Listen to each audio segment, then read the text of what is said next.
נשות למסול היקרות, נשות ישראל בכלל שמגיעות לנפוש בלימסול, ברוך השם, יש פה בשבילכם מקווה מאוד מאוד יפה, מאוד מהודר, שהושקע פה בעיקר המון המון המון לב, עם מחשבה שיהיה נוח, שיהיה מהודר, שיהיה יפה לכל נשות ישראל.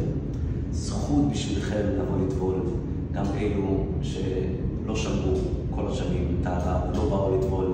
יש לכם אופציה עכשיו בעיר שלכם, מקווה שמקבלים אתכם באהבה מכל הלב, בכבוד הראוי לכם. תבואו לטבול, זה ייתן לכם התחדשות ורעננות, וזה מחדש את כל הזוגיות ואת כל התשוקה בבית.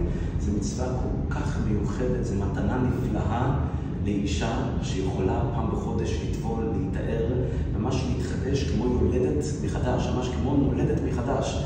כל העניין של המקווה, שאישה נכנסת לתוך המים, היא כמו נכנסת למים שלפני הבריאה. זאת אומרת, היא נבראת מחדש.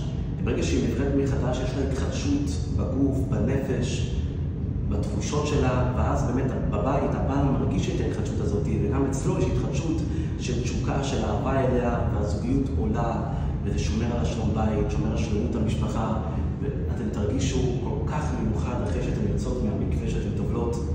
אשריכם בנות ישראל, נשות ישראל, תבואו לטבול, ואני מברך אתכם לכל אישה ואישה שתטבול פה, כמו שכבר בירכתי, שעשו את המקווה, שיהיה לכם פה ברכה ושמחה וישועה ושלום בית, נשים שצריכות להיפקד בזרע הקודש, ייפקדו בזרע הקודש, נחת ושמחה וכל טוב עליכם תמיד.